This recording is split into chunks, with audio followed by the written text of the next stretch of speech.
ভাইয়া দেখো দেখো, এই ব্যাগটা আমি রাস্তায় পেয়েছি। আমার মনে হয় এটাতে ইম্পর্টেন্ট কিছু আছে, বাট আমি কোনো লোকেশন খুঁজে পাইনি, কাউকে খুঁজে পাইনি যে দিয়ে দিব। রাস্তায় পড়ে পাওয়া ব্যাগ, এটা রাখা ঠিক না।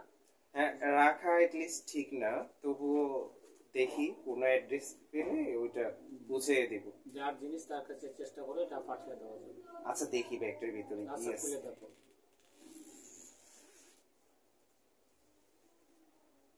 ওয়াও, এত টাকা! এত টাকার প্রতি লোভ করা ভালো না।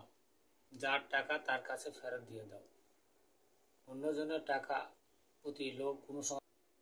ইস, বললেই হলো। আমি এই ব্যাগ পেয়েছি, আমি 1 টাকাও কাউকে দিব না, অনলি তুমি আর আমি। বাহ, আমার স্বপ্ন পূরণ হতে চলেছে।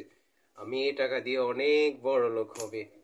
হাতে থাকবে আইফোন প্রো ম্যাক্স, চোখে থাকবে 30K সানগ্লাস। আমার বন্ধু করতে দেয়নি, আমি অনেক বড় অ্যাক্টর হব। এটি একটা হাদিসের বই। এই বইটি তুমি পড়বা, পড়ে আমাকে জানাবে।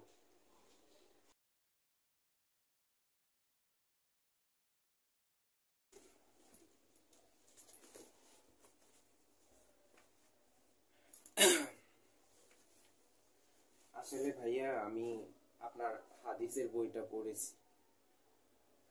আসলে আমি নিজে ভুল বুঝতে পারছি। আমরা যে কাজটা করতেছি সেটা সঠিক নয়।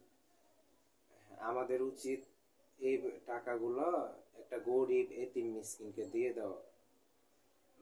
আচ্ছা, আপনি আমাকে ক্ষমা করে দিবেন, আমি নিজের ভুল বুঝতে পারছি। আমরা টাকাগুলো একটা এতিম বাচ্চাকে দিয়ে দিই। ঠিক আছে, চলো আমরা দুজনে এই টাকাগুলো আমরা এতিম বাচ্চার কাছে ফেরত দিয়ে আসি। হ্যাঁ, চলে। আমি তোমাকে